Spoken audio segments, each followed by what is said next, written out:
Evening, ladies and gentlemen. That is good evening for those here at the Begin Center in Jerusalem and anyone watching here in Israel or in Europe, and good afternoon to those watching in the United States on Zoom. My name is Paul Gross. I'm a senior fellow here at the Menachem Begin Heritage Center. It's my great pleasure to welcome you to another of our English events.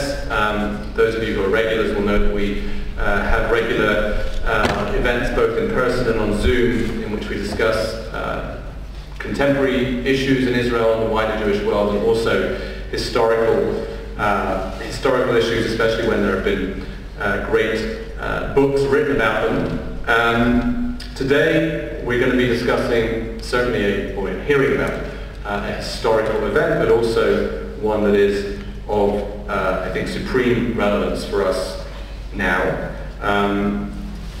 I had cause to go over some old books about pre-state Israel, pre-state the Yishuv, for a course that I'm doing, a course that I'm teaching next month, and I was reminded that if you study the pre-state era, there are these events which are pivotal to the developing Zionist story, right? So Herzl writes the Judenstaat, the Balfour Declaration, other things like that, and there are events which capture the mood of the moment. So, for example, if you read the submissions of the various Zionist leaders to the British Peel Commission. And there are events which we can see as, in some way, foreshadowing events that take place in the future state of Israel. So, there are many examples, but you look at the very highly charged ideological battles between the Labour Zionists and the revisionists. And what this new book, Yardena Schwartz's book, makes clear, I think, is that Hebron in 1929 did all three of these things, right? It was a pivotal moment in the story, in the development of what was going on here in Eretz Israel. It did capture the mood of what was happening at the time, and of course, especially since October 7th, it can be seen as a kind of prequel to later events. So it's not just a work of history, it provides context today. There's a wonderful quote that we have here on the flyer from Yossi Klein Halevi: if you're going to read one book to help you understand the current Middle East tragedy, this is it. And in a way, it's somewhat counterintuitive that a book about something that happened nearly 100 years ago would be that book, but I think we're here today exactly why that is. So we're really delighted that we've been able to provide the venue for Yardena to talk about the book on this visit of hers to Israel from her home in New York.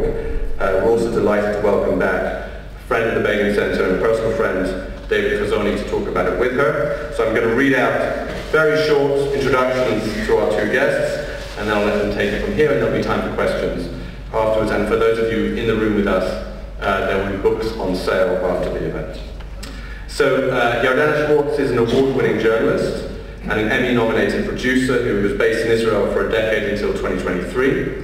Her reporting has appeared in dozens of publications, including the New York Times, the Wall Street Journal, New York Review of Books, The Economist, Time, National Geographic and Foreign Policy. She previously worked at NBC News and MSNBC. She graduated with honors from Columbia Journalism School, received an Emmy nomination for her work at MSNBC in 2013, and the RNA Award for Excellence in Magazine Reporting in 2016. And this book, Ghosts of the Holy War, is her first of many, we hope. And speaking to her this evening will be David Khazoni, an award-winning editor, translator, and author, and director and Steinhardt Senior Fellow at the Z3 Institute.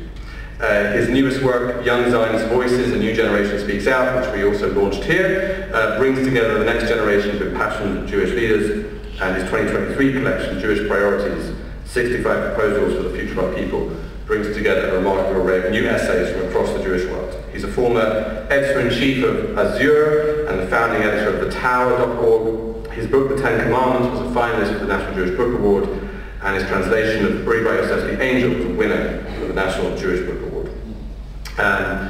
David Khazoni, Yardena Schwartz, thank you very much.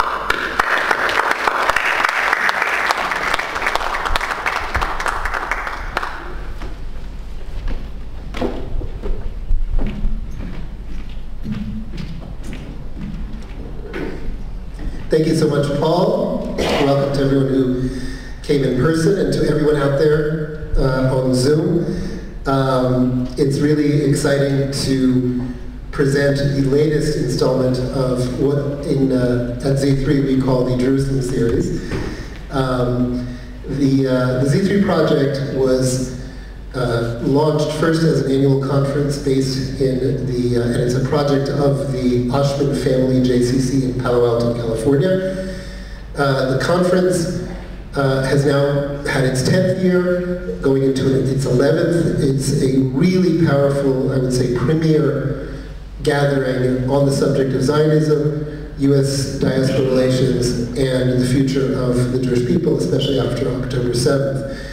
In recent years, the Z3 project has added 2 additional divisions. One is a vast, broad network of Jewish professionals in North America who come for a second in the conference and learn a lot about what we're doing and about Zionism and about how to bring it back into their communities. This is especially JCCs, youth movements, and others. And in addition, we've launched an institute that I'm directing called the Z3 Institute. There, the goal is really to identify scholars, authors, writers who have something genuinely new to say for Jewish life in the wake of October 7th. It was launched last year. We have already published 2 books, Young Zionist Voices, which I edited and which we did a great event for here, plus Nolan Leibovitz's The Case for Dual Loyalty, a book with a provocative title and an even more interesting and provocative argument that I strongly recommend. We're thrilled to have a series in Jerusalem and to partner with Paul and the Begin Center, which was really a natural fit, not just because we go to the same shul, but also because the Begin Center too is really interested in investing in important conversations about our collective future. And so I'm really excited to be here, and I'm especially excited to be here with Yardena Schwart, who I actually have known for quite a few years now. Yardena, David, how is your book being received? Well, I had some time to think about this because you told me you were going to ask me. So I have 3 stories I'd like to tell. You said this would be a conversation and ramble on, so I'll tell a few stories. To answer that question, one is that because I worked for so many non-Jewish publications and news organizations, I didn't think that my book would be a shoo-in for a New York Times book review, which is almost impossible to get, but I thought that there would be some kind of coverage of my book in at least one of the publications I've written for, news organizations I've worked for, and I think it's a sign of the times and a sign of the news profession that my book has not been covered by any of those publications I worked for, by any of the news organizations I've worked with over the course of the last 2 decades, because I was also working as a journalist before I moved to Israel. The only one that did cover it that wasn't a Jewish publication was the Wall Street Journal. So I'm very grateful for that, of course, for a book review in the Wall Street Journal. I'm super grateful for that, but it is disappointing that it's been just completely ignored in the liberal media sphere, in the Jewish press and in Jewish communities that I've gotten to speak to over the last 6 months since the book came out. The reception has just been incredible. I've been blown away. One of the best compliments I've gotten that I actually hear from a lot of readers is that they appreciate that it's a book about history, and it's a book that is heavy material, yet it reads like a page turner, like a novel, and that was something that I was striving for. So. Sorry? Sorry. I'm a writer, not a speaker, so yeah. Okay, sorry. So those are 2 stories. One, and then another one, the criticism that I get from Jewish readers, the one criticism I get is those who get to, they read the whole book and they love it, and then at the end they say they're turned off by the criticism, or I don't see it as criticism. I think it's just journalism telling the facts as they were in terms of covering the protests and the unrest that preceded October 7th, the protests against the judicial overhaul and all of the warning signs that went ignored by the Israeli government. That's kind of the one criticism I've gotten from Jewish readers. Well, the publishing thing that you described, you're not the only one going through it, right? Yes, so, of course. on the one hand, there are two different phenomena happening. One is that overall, book reviews are way, way down. Newspapers have cut their sections down, others have completely cut them out because, and the book buying market has gotten smaller as people become increasingly distracted by cat videos. And, no, really. And, but in addition, I think there has certainly been a certain canceling, especially of anything that feels like a Zionist argument. And I know this through my work with different publishers, that it's very difficult, even for excellent books with significant commercial viability, very, very difficult to get covered, get reviewed, and I'm sure that people like Yossi Klein Levy and other great Jewish writers have encountered that, which is one of the reasons that I've gotten involved in the Z3 Institute and Wicked Sun Publishing and other, what ends up happening to Jews when they are boxed out is that they just create their own institutions. And so you have all these Beth Israel hospitals in America and so forth from a time when Jews were boxed out. And it feels like it's starting in certain circles to move in that direction again. So you're 100% right, that is to say the people who praised your book about the writing are 100% right. I found it to be delightful to read it, even, there's horrible things in there, but so maybe that's the wrong word, but it was not just readable, it was really literary, and it was really gripping. I want to read a specific paragraph, because I think it kind of encapsulates the thesis of your book, which is towards the end. He writes, in the sort of summary section of the book, the seeds of the war in Gaza, the current war, were planted in 1929. And while nearly everything has changed since, the forces behind the holy war that began that year have not. The lessons in the echoes of 1929 are a guide, not only to how we can prevent another massacre, but forge a path forward for the millions of Israelis and Palestinians who wish to live in peace in the homeland. So long as Palestinian leaders refuse to accept the right of a Jewish state to exist, and continue their detrimental history of incitement and disinformation, the endless cycle of carnage will continue. If protesters and world leaders truly wish for peace, their focus should be on ending this century of armed resistance, which has only bred more extremists and more sufferings on both sides. Tell me if this is a good encapsulation of the book, and maybe for the benefit of those who haven't read it, what is your book about? How do you make this case?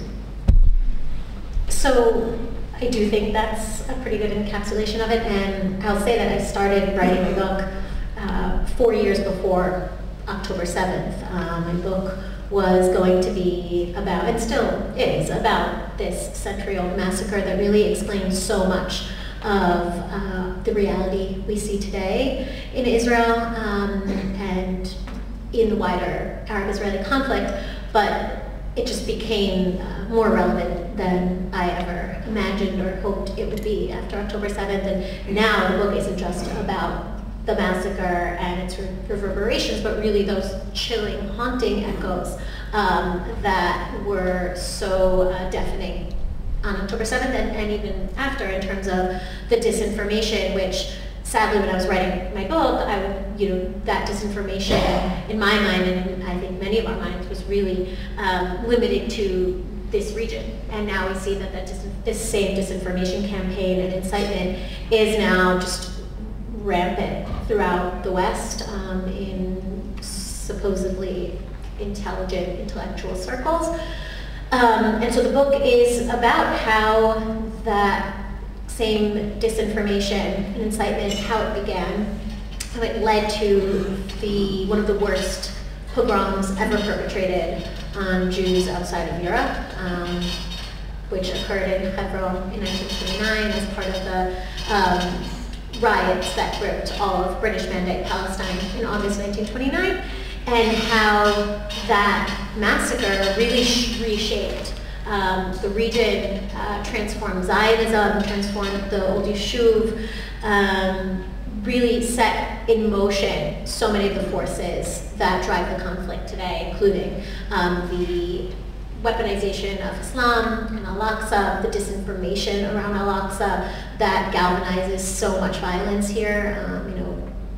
Probably don't need to remind you that October 7th was named the Al-Aqsa Flood. The disinformation about Al-Aqsa that also fueled the Second Intifada, also known as the Al-Aqsa Intifada, that began in 1928 as a result of the disinformation campaign that led directly to the massacre of 1929. With Al-Aqsa being the Arabic term for the Temple Mount, right. And it refers to their claims that the Jews were, back then they claimed it, now they claim that the Jews are going to take over the Temple Mount and destroy the Al-Aqsa Mosque. Maybe for the benefit of people who aren't familiar with this episode, talk a little bit about what, break down what exactly happened. What was this massacre? How did it start, and what was the outcome? So in 1928, around Yom Kippur of 1928, the Grand Mufti of Jerusalem, Haj Amina Husseini, the most powerful Muslim leader in Palestine, started to spread a rumor that the Jews of Palestine were plotting to destroy Al-Aqsa Mosque to rebuild their ancient temple. And this is when that rumor began. It still continues today, despite the fact that if Israel really did want to destroy Al-Aqsa, it could have done that long ago. Nevertheless, this rumor that began in 1928 fueled so many attacks on Jews in Jerusalem. It was also accompanied by an effort by not just the Grand Mufti, but other Muslim leaders in Jerusalem to limit Jewish access to the Western Wall. The claim was that the Western Wall would be the Jews' first step in conquering Al-Aqsa to rebuild the temple. And so over the course of a year, with this disinformation, incitement, and limiting of Jewish access to the Western Wall, on Tisha B'Av in 1929, there was a demonstration by young Jews to the Western Wall, marching in protest against the British failure to protect Jewish worshippers from increasing Muslim attacks at the Western Wall, and their failure to dispel these lies about this supposed Jewish plot. And this demonstration, it was entirely peaceful. It was provocative. They were chanting "The wall is ours." They were carrying a flag with the Star of David, chanting, singing the Hatikva, what would become 20 years later the national anthem. And what it did was, despite it being peaceful, it led Arab leaders and the Grand Mufti to claim that this was proof that the Jews actually were planning to take over Al-Aqsa. They claimed in the Arabic press that these peaceful protesters had raped Muslim women, had attacked Muslim men, cursed the Prophet Muhammad, and from that day on, from Tisha B'Av until the massacre in Hebron, there were attacks by Arabs against Jews in Jerusalem, counterattacks by Jews against Arabs, and then it all came to a head on August 23rd, 1929, when Arab worshippers at Al-Aqsa were told by their leaders to come armed that day to Friday prayers. And during Friday prayers at Al-Aqsa, they were told by imams to defend Islam and Al-Aqsa with their blood. And thousands of armed worshippers that day began to attack Jews in the Old City, set fire to Jewish businesses, and from that point in the Old City of Jerusalem on August 23rd, 1929, the riots just spread like wildfire throughout Palestine, reaching nearly every Jewish community. And when the riots reached Hebron, the Jews of Hebron Hebron was known as one of the safest places to be a Jew in Palestine. It was a beacon of coexistence in Palestine, which is pretty hard to imagine today, given what Hebron is now. But at the time, Jews and Muslims had coexisted in relative peace and harmony for centuries. Jews and Muslims owned businesses together. Many of the Jews in Hebron then were renting their homes from Arab landlords. They would attend each other's holidays and weddings and celebrations. And the relations were so warm between the Jewish minority of Hebron and the Arab majority that when the Haganah came to Hebron days before the riots erupted, warning the Jewish leaders of Hebron that a riot was going to erupt, it was going to reach Hebron. They wanted to either stay, they wanted to have armed Haganah men stay in Hebron to protect the Jews of Hebron, because many of, none of them were Haganah members in Hebron. This was a very traditional, very religious, small, pious Jewish community. They were not Zionists, and they rejected the Haganah's offers of protection. They told them to leave. They said, our Arab neighbors are our friends, they'll never hurt us. In previous years when there had been violence in other parts of Palestine, the violence had never reached them because of these really remarkable relationships. And sadly, they were proven wrong. And by the time the riots reached Hebron, it was too late. And there was a British police chief stationed in Hebron. And the Jewish leaders of Hebron, on the morning of August 24th, 1929, the day of the massacre, the Jewish leaders of Hebron went to the police chief and asked him, what can we do? How are you going to protect us? How are you going to prevent these riots from, these rioters from killing us? Because they were hearing the chants outside, Ikbach al-Yehud, death to the Jews, Allahu Akbar, all the chants that we heard on October 7th were heard also on August 24th, 1929. And the police chief, the British police chief, told the Jewish leaders of Hebron that as long as you stay in your homes, you'll be safe. He didn't have armed policemen. Also, all of the policemen except one were Arabs. They ended up participating in the massacre or just turning a blind eye. The British police chief, in the end, the first shots he fired were after dozens of Jews had been killed, and it was only when the rioters turned their attacks to him, threatened to kill him, that's when he fired the first shot, and the rioters dispersed immediately. So he could have put an end to it very quickly. In the UK, he was hailed as a hero. He was praised for saving hundreds of Jews in Hebron, but it was actually, ironically, courageous Muslims who saved their Jewish neighbors. At least 200 Jews, and as many as 400 were saved that day by their Muslim neighbors who hid them inside their homes or stood outside of their homes. But it was just about 24 Muslim families that saved Jews that day.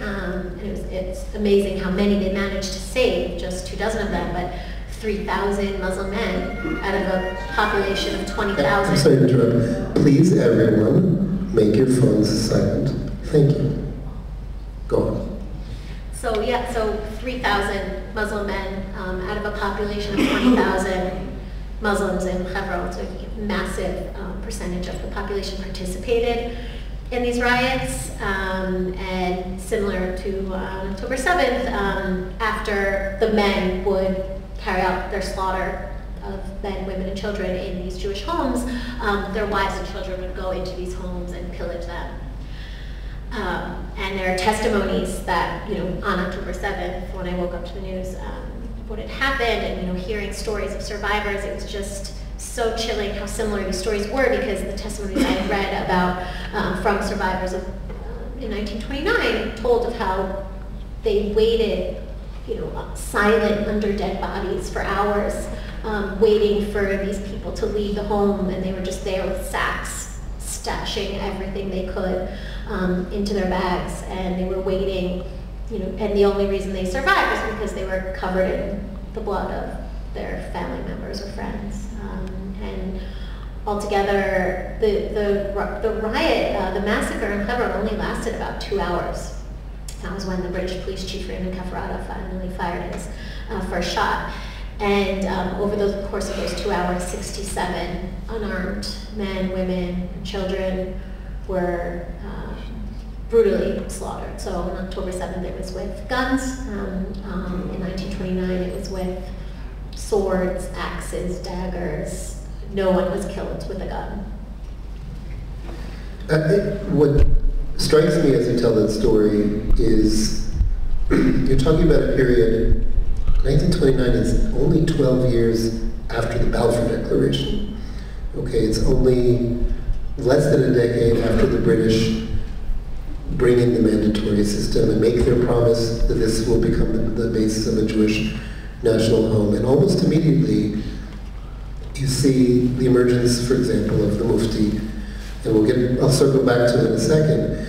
But what you're describing feels like this weird blend between what Jews in Europe dealt with and the emergence of the Zionist movement in Palestine. You have petitioning the British overlords to protect them. You have running to the British, you have this group of Jews living, and there's a yeshiva there, studying in Hebron, who just can't believe that it'll happen to them the way it happened in Europe. And you have the Haganah, which, excuse me, which is the beginning of this very different Jewish approach and what ends up turning into the IDF and the State of Israel. Let's talk a little bit about the Mufti, because to me, you're not just telling a story that parallels October 7th. Your claim is it's actually the beginning of a story that culminates on October 7th. And it's all this thing, this whole century is one long story. So let's talk a little bit about the Mufti's career, and it goes from the Mufti to Arafat to Hamas in a very sort of clear progression. Maybe talk a little bit about that. So the reason the Grand Mufti, well, one of many reasons he started this campaign of propaganda surrounding Al-Aqsa and this Jewish plot to destroy it, was because for years he had been accused, justifiably accused, of corruption, nepotism, misappropriation of Waqf funds, because he was also the head of the Supreme Muslim Council. So he oversaw all Muslim holy sites, the Sharia courts, and he was often using these funds for his own purposes. And in order to distract his own people from his own corruption and his own failure, really, to improve their lives, he started this rumor that was wildly successful.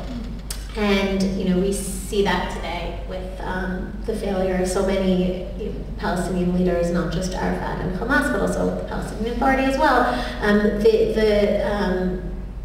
The success of this lie, which to us seems so absurd, because no one is working to destroy Al-Aqsa and replace it with the temple, at least nobody taken seriously, and yet it was just such a galvanizing force, and it really worked to distract from his corruption. So many of his political rivals in the press, in other prominent families, because the Grand Mufti was from one of two most prominent Arab families in Palestine, it really just worked to quiet all of his opposition, because suddenly there was a much more threatening foe to contend with. And we have been the world's easiest scapegoat for thousands of years. It was no different then.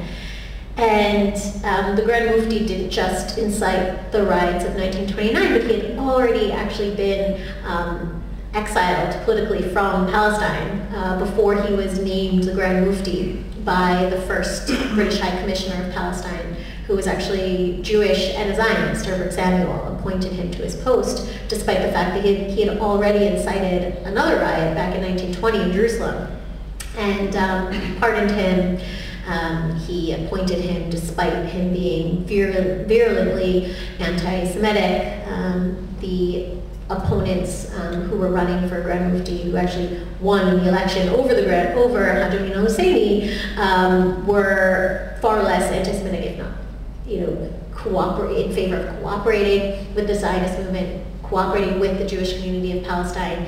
He was virulently against, he was one of the most outspoken opponents of Zionism, and this was just one of the first examples of the British really mistakenly thinking that if they just kind of play both sides, play the Arab population and the Jewish population in terms of, with the British mandate, the promise of establishing a Jewish home in Palestine was the central part of the British mandate. And so because that was seen as the reason for the Arab opposition to a Jewish homeland and to Jewish immigration, the thinking was, okay, well, if we just kind of do what the Mufti and other anti-Zionists want, we can just quiet that criticism, and it only strengthened him. So he became even more powerful after the massacre, because after the massacre, the British blamed the Jews. There was a commission, and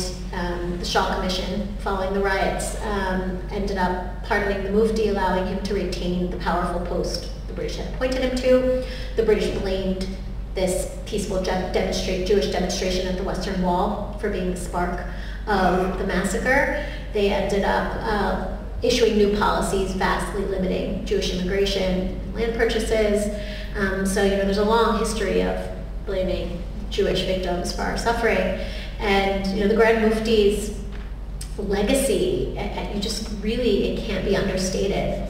He has managed to cast a cloud over really every Palestinian leader since, not just with the disinformation surrounding Al-Aqsa, but also the dynamic in which Palestinians who favor cooperation and peace and coexistence are labeled as collaborators. That began with the Mufti. He had his henchmen assassinate or intimidate or silence so many Arab mayors under the British mandate who favored cooperation with the Zionist movement or with the Jewish community, and those who spoke out in favor of Jewish immigration and Jewish industries like the citrus industry, or cooperation with perhaps a mutual governance system that the British had wanted to put into place, but the Grand Mufti was absolutely opposed to.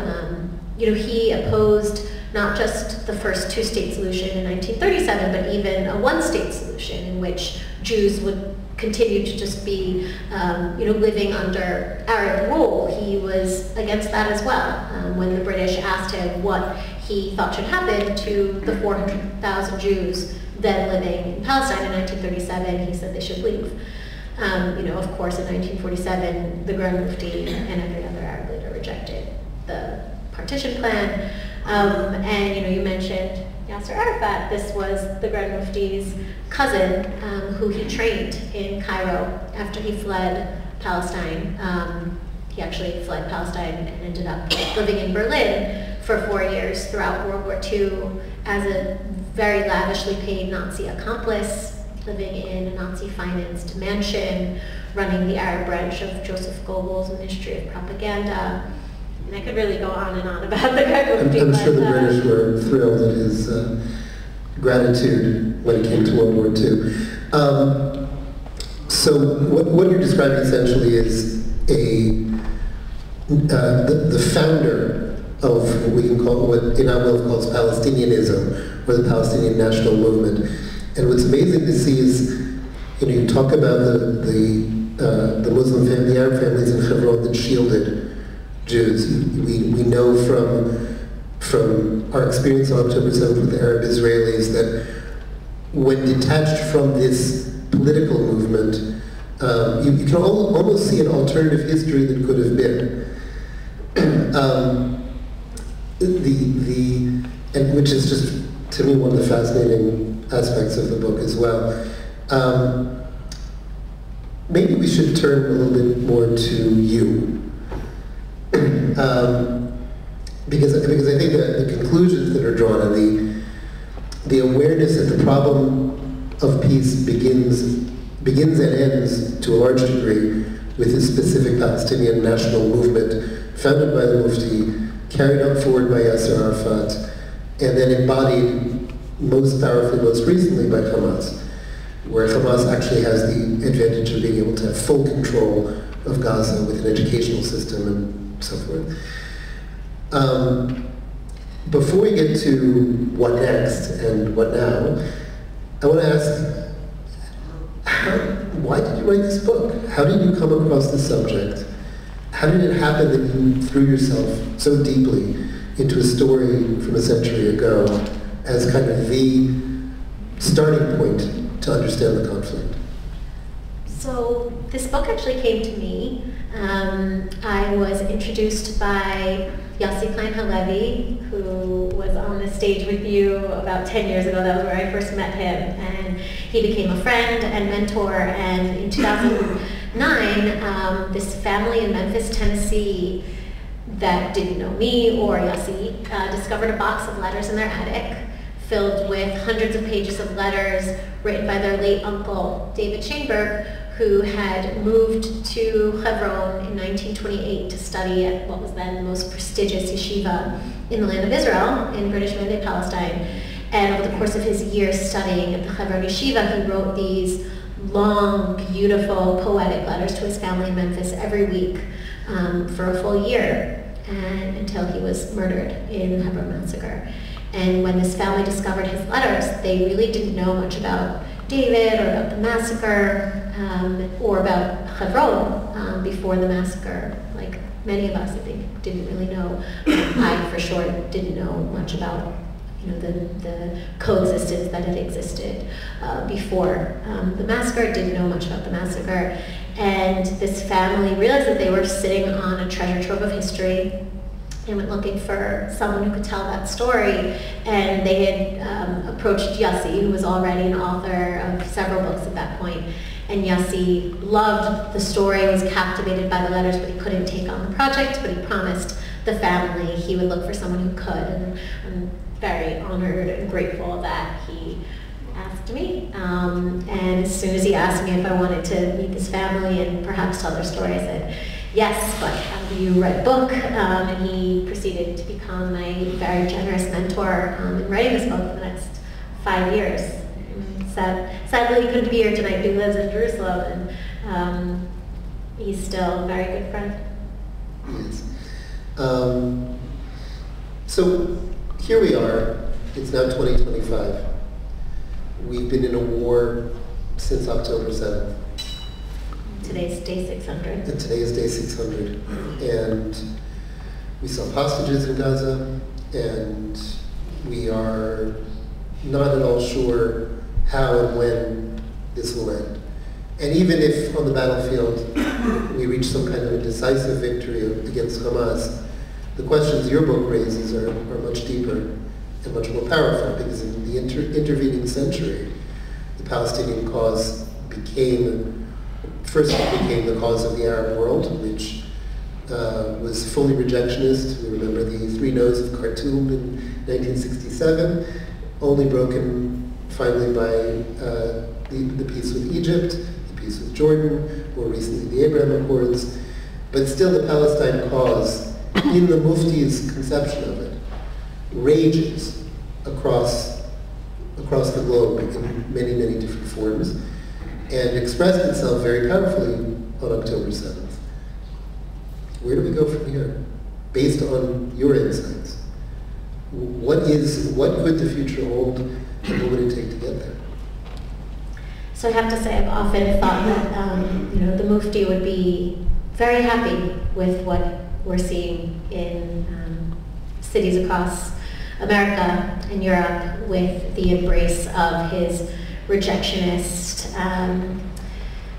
ideology, his embrace of armed resistance to Jewish sovereignty on any part of our ancient homeland. But I think that, as I wrote in the book, while so much has changed, so much has remained the same. And one of those things that has remained the same is that there are people who want peace within the Arab population, within the Palestinian population. What was then Arabs in Palestine, of course, Jews were also Palestinians then. So there are voices for peace within Palestinian society. Sadly, the ones we hear the loudest are not living in the West Bank or Gaza because they would be dead if they did, or if they would be silenced or intimidated, much like the Mufti did with his rivals and his so-called collaborators. But I think that there have been a lot of missed opportunities for Western leaders, for Israel also, to strengthen those voices and to help create a reality where these people are the ones who are leading the Palestinians, because the only reason why we're seeing children grow up to aspire to become martyrs or terrorists is because that's what they're being taught in their schools. Children aren't born to want to be terrorists. They weren't born to want to kill Jews. They're taught to by their leaders, by their media, by their educators, by their parents. But the only way we'll be able to have a different future is if, that from the ground up, the people who recognize the failure of this kind of thinking, the failure of armed resistance, the failure of this rejectionism, of this insistence upon not working to improve their own lives, but only working to destroy ours. I mean, that began with the Mufti. I mean, he was, he had so much capability in his hands. The British appointed him to his role. He could have used his position to improve the lives of Arabs in Palestine who were overwhelmingly illiterate and uneducated. Instead, he used that power to just subvert the Jewish population and, it reduced their ability to worship freely, incite violence against them. We see how throughout history that has been the trajectory of all Palestinian leaders. Instead of using the aid that the Palestinian Authority receives or that Hamas receives for the improvement of Palestinian lives, it's used just to destroy ours. And yet, I think that there could have been efforts throughout the years to empower different kinds of Palestinian leaders. I think that the expectation for Palestinians to rise up among, on their own without that kind of support is just not realistic. It's just too dangerous. And, throughout this war, I've just always been really inspired by those voices within Palestinian society. Often they're not, living here. They've gotten asylum in Europe or in the U.S., but they exist, and there is opposition to Hamas, and the protests in Gaza were also a sign of that. But sadly, I don't think enough focus has been, not enough resources have been invested in making that a more powerful alternative to the kind of leadership the Palestinians have had for the last 100 years. And I think that's really the only hope for any kind of change here, because so long as their leaders continue to follow in the path of the Mufti and Arafat and Hamas, we're never going to have peace. And we are going to, Israelis are going to need to continue sending our children to the army. And as a mother, both my children were born while I was writing this book. Like every Israeli parent hopes that by the time their kids reach the age of 18, they won't need to, defend our country from these never-ending wars against us. But I think so long as there is no alternative to Hamas or alternative to that kind of leadership, that's not going to happen. And my hope, I think a majority of Israelis, according to the polls, my hope is that this war will end with the hostages will be released, and we can work towards creating that kind of reality. It will take many years, but I don't think that we can afford to just settle for the status quo. It's a good sentiment. I think it's a good opportunity to turn to the audience for questions. Questions will be led by Paul. Okay, I'm going to ask Eliraz. I'll just take this opportunity to remind you, to let you know, first of all, that this copy of the book has been signed by Yardena, and you too can have a copy of the book signed by Yardena after this event. Okay, so questions. Before I go to questions, I want to give the usual reminder, please make the questions a question, with an obvious question mark at the end, and short. So, this gentleman here.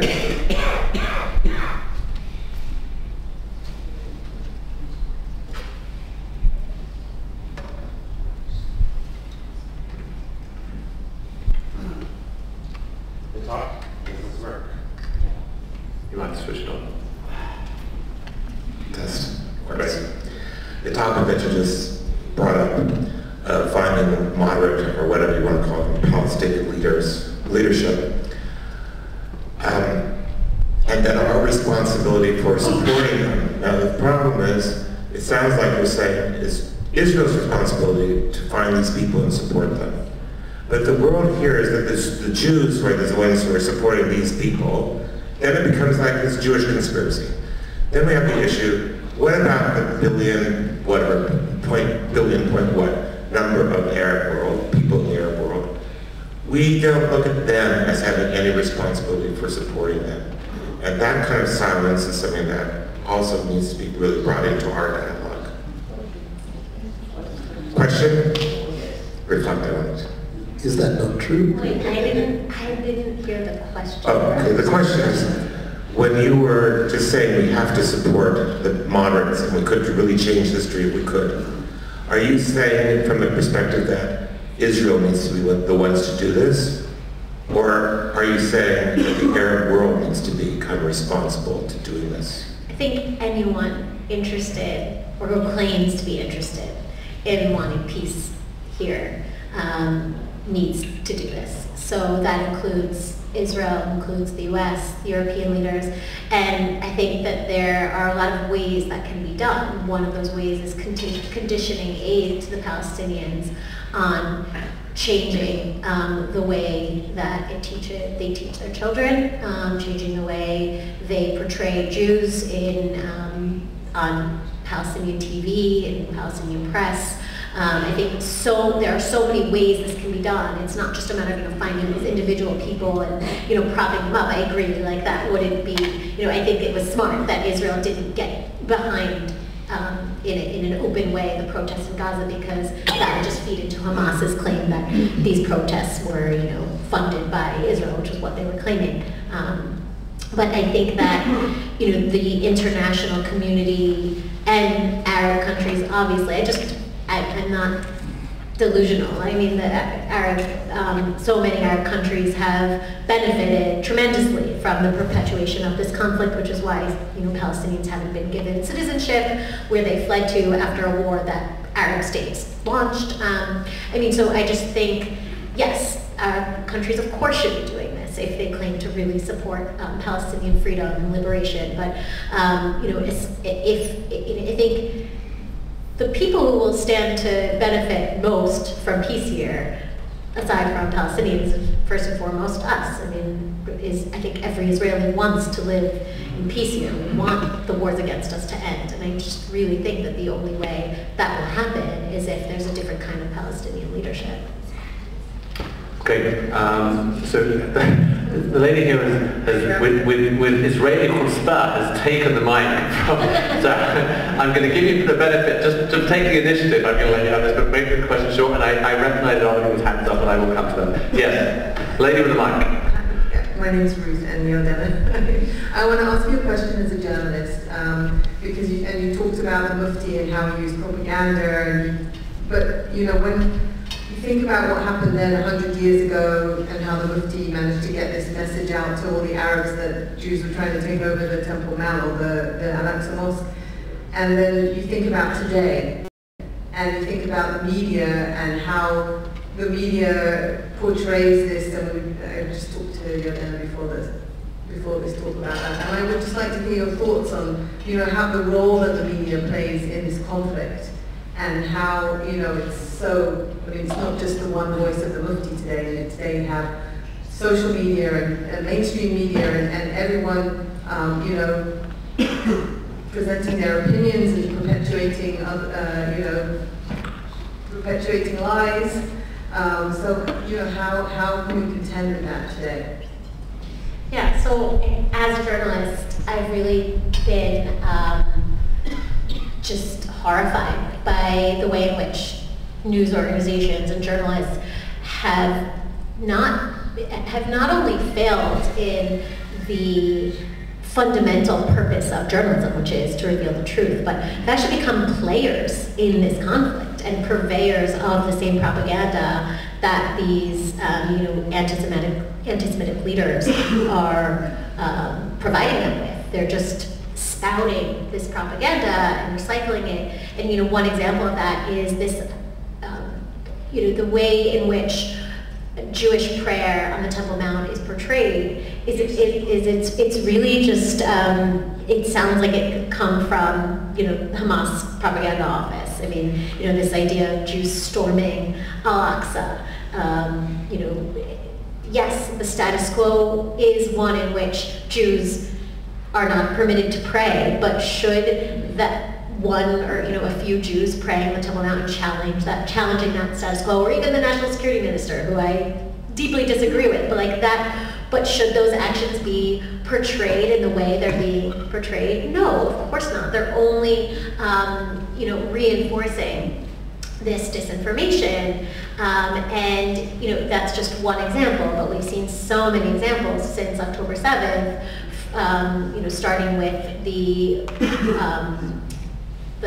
supposed Israeli airstrike on Al-Ali Hospital in October 2023, which immediately was portrayed as an Israeli airstrike, straight out of the mouths of Hamas, across the board. The New York Times, CNN, even the Wall Street Journal was, parroting these claims coming from Gaza that it was an Israeli airstrike, despite the fact that the hospital was still standing, and the claims from Israel that very day that it was a misfired rocket from Islamic Jihad was treated as propaganda, when really the exact opposite was true. It turned out to be a misfired rocket from Islamic Jihad. The corrections and apologies from places like the New York Times came too late for anyone to care, and to this day there are people who still think it was an Israeli airstrike. And the same could be said for so many different examples of Hamas dictating the stories of the day for some of the most respected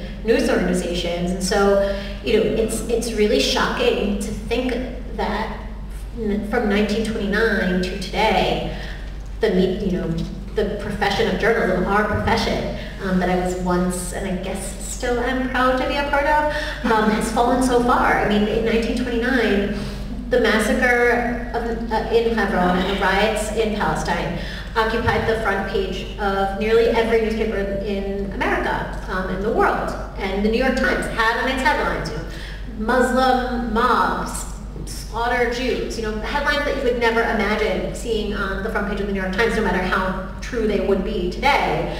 At that time, journalists were doing their job, and the lies being perpetrated by the Arab leadership, claiming that Jews in Hebron had killed each other, that yeshiva students had perpetrated this massacre to raise funds from the diaspora. All of these ridiculous claims were treated as ridiculous claims in in newspapers like the New York Times. Those lies were presented as lies. Journalists and newspapers weren't trying to justify the massacre of 1929. And fast forward nearly a century later, you would think that the profession of journalism would only be even more advanced, more sophisticated, and instead it's treating these denials and lies and absurdities with the same degree of credibility as claims coming from the Israeli government or from the IDF. And readers are left to decide what's true and what's false, and that shouldn't be the job of readers. That's supposed to be the job of journalists. Okay. So, wait a second. Okay. So we have two more questions. So that's fine. This lady here, and then Jeff here, and then we'll finish. I think. Yes, madam. I would like to understand from a totally different perspective your take on biblical and nevuah and all the things that we know about our relationship to Esau and to Ishmael? And do you compute anything into your political and journalistic thinking of where all the prophecies and how everything, to me, it seemed very, very much what's going on today, not so much a reflection of the past, but rather a reflection of the future. That this is our destiny. And that's how I see it, and I wonder if you see that as well. I'm sorry, I'm really not a biblical expert or Judaic expert. I don't think I can really answer that. Can I just, you're saying that it's destiny that the Jews and Arabs would be fighting each other because of Isaac and Ishmael? Is that's the claim? Maybe partially. Okay. Yeah, it's not in your wheelhouse. Yeah. Okay. Sorry. Okay. Thank you for the question. Okay. Last question I think we'll have from Jeff. Yardena, I was wondering whether you could talk a little bit about the Schwart Commission. That was the British-mandated commission that was charged with the responsibility of investigating the riots and their possible causes. I personally was very troubled by some of those conclusions, but it's much more important what you think of those conclusions. So the Schwart Commission was extremely detailed. I mean, they carried out hundreds of hours of hearings, and if you look at the testimony, it's actually 4 different volumes. Just the report of the Schwart Commission is several hundred pages, but the hearings, thousands of pages. I didn't read all thousands of them, but I read many of the testimonies, including the ones from the Grand Mufti and various British officials and Jewish survivors of the massacre, not only in Hebron, but survivors in other parts of Palestine, like Schwart and Jerusalem. And it's very clear from the hearings what was the cause of the riots, which was what the purpose of the Schwart Commission was, to determine the causes of the riots. What you realize from the report of the Schwart Commission is that their purpose was to try to deflect any kind of fault of their own, of the British, in preventing these riots, quelling these riots. They ended up quelling them over the course of a week through air, land, and sea. They brought in warships and warplanes from throughout the British Empire, because until 1929 there was no British military force in Palestine. It was just a Palestine police force. It was overwhelmingly Arab. Obviously that failed because so many of the Arab policemen ended up participating in the riots, not just in Hebron, but elsewhere as well. But if you read the hearings, and especially the Grand Muftis, he quotes from the Protocols of the Elders of Zion. He continues to claim that the Jews are working to destroy Al-Aqsa Mosque. And it's extremely clear from the hearings what really caused the massacre and the riots, which was the incitement and the disinformation. But then you go to the conclusions, and the British write that the Arab fears of Jewish immigration and Jewish land purchases. Notice they say purchases, because none of this land was being stolen; it was being purchased at exorbitant prices from Arab landowners, who often would then turn around and tell their people that Jews were stealing that land and evicting them from it. So their conclusions were that these fears of Jewish immigration and land purchases were legitimate, and it was kind of a macro version of the victim blaming. The Arab leaders were literally blaming the atrocities on the Jews, saying that the Jews actually carried out these massacres, not the Arabs. But then it was the British saying, okay, the Jews are to blame because it's it's all of the immigrants coming from Europe, fleeing pogroms and anti-Semitism, that are to blame for this sentiment. It's just very eerily similar to the victim blaming we saw after October 7th, and it's often really depressing to think how little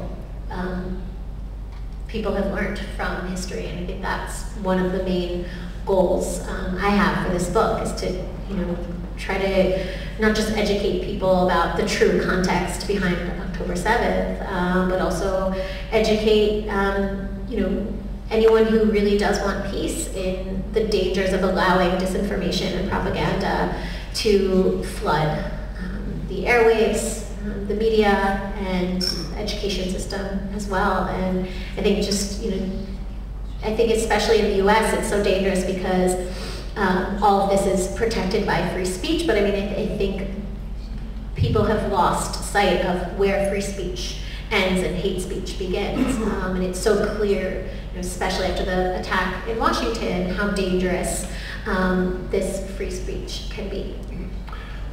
Okay, I see there are a number of people that still want to ask questions. So what I'm going to do is, I saw 3 hands up. I'm going to ask, maybe we can just take 3 short questions in a row, with all 3 of you, and then if you can just sort of combine your answers to those. So the gentleman that has the mic, then the lady here in the front, and then this guy over here. Thank you. Yardena, shalom. Dan Schill.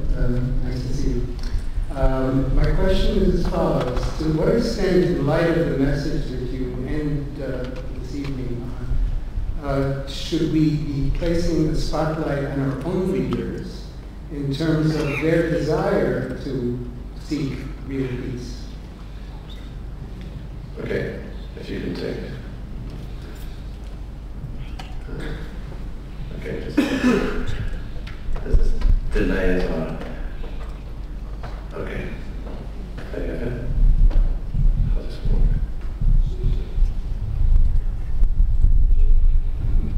Okay. Thank you. Thanks. I just wanted to say,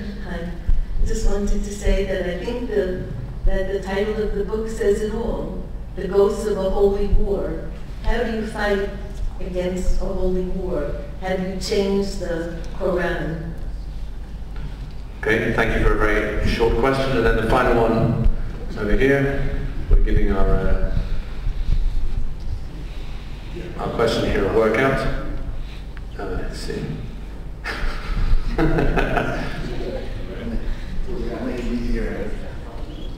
Hi.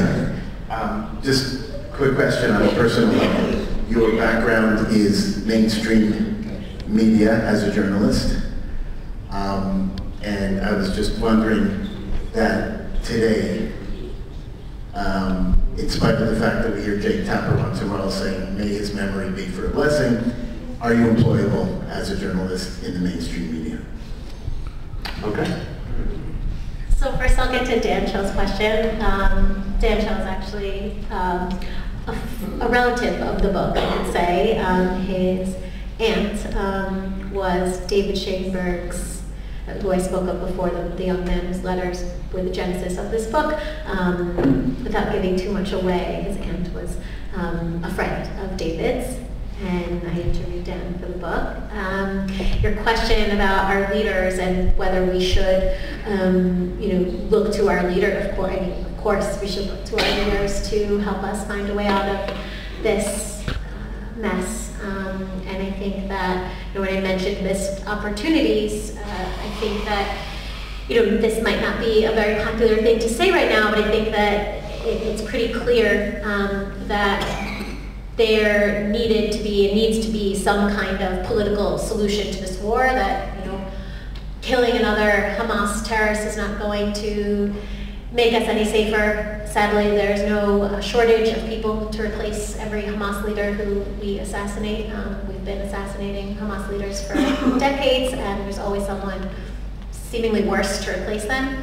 And I think that in the early days of the war, there were several ways that Hamas truly could have been defeated. I mean, if Hamas's goal was to derail the Saudi normalization deal, to really place the Palestinian cause on the world stage, that could have been derailed from the very beginning with the efforts to force regime change in Gaza. I think many of us in Israel thought after October 7th that that's what was going to happen. There would be regime change in Gaza. And there were ideas to create a different kind of a rehabilitated version of the Palestinian Authority, which Israel cooperates with in the West Bank. I mean, the Palestinian Authority is not perfect, but it's surely much better than having Hamas continue to rule in Gaza. And I think that's one of the ways you know, the famous saying of, you know, Palestinian leaders never missing an opportunity to miss an opportunity, I do think that, you know, that was an opportunity that could have led to a real change in Gaza and to a true defeat of Hamas. And, you know, I think that that's something that we're going to need to hope for, that our own leaders continue to really want peace and work towards peace. Obviously, it's not up to us, to go back to your question, it's not only up to us, you know, we need the other side, our enemies, to also want peace, which doesn't seem like, you know, they want right now, but I think we can only strive for that and demand that from our own leaders. The question of whether, you know, we can ever solve this holy war, I don't think that this holy war is between Judaism and Islam. At the end of the day, it's between those who weaponize religion and glorify violence. And, you know, there are plenty of, you know, violent elements in the Torah that you could point to. But, you know, nobody is elevating those messages. You know, I think that that is a uniquely Islamic problem, not only here but around the world. You know, Islamic extremism, you know, focusing on elements within the Quran that perpetuate violence and jihad. I think that, you know, there are not, you know, not all Muslims want that or support that, or, you know, are jihadists, of course. But, you know, I think that that's who the war is against. And I think that, you know, naming my book, you know, Ghosts of Holy War, it's to remind so many people that this war is not just a war over land. It's not just a political war as it is, you know, made out to be. It's very much fueled by religion and religious extremists. And, you know, I think that, like I said earlier, stamping out that kind of weaponization of Islam, that kind of religious extremism is, you know, should be much more of a focus of those the leaders who seek peace. Am I employable in mainstream media? I don't know. I don't even like know how to answer that question, because I don't think I would want to work in mainstream media. Like, I just really, I've kind of given up on the mainstream media. I think it's become very much activist and not really journalistic anymore, sadly. And, you know, I intend to remain a journalist. I just don't think it looks like, you know, working at a news organization. I've also pretty much always been freelance for most of my career, at least going back to when I moved to Israel, and I very much enjoy being a freelance journalist. So. Okay. Well, I want to thank, firstly, everyone for joining us, both in person and on Zoom. I want to thank David Khazoni for his usual eloquence and brilliance as the moderator, and of course, Yardena Schwart for writing this wonderful book and coming to talk to us about it. Thank you to the Z2 Project as well for their support and their collaboration. And here at the Vega Center, if anyone is looking for an English language Tikkun Leil Shavuot in Jerusalem, we have a wonderful program here on Erev Shavuot this Sunday night, starting from 12 o'clock, from 11 o'clock in Hebrew, from 12 o'clock in English. Thank you, everyone. Thank you, David. Thank you, Dan. Thank you.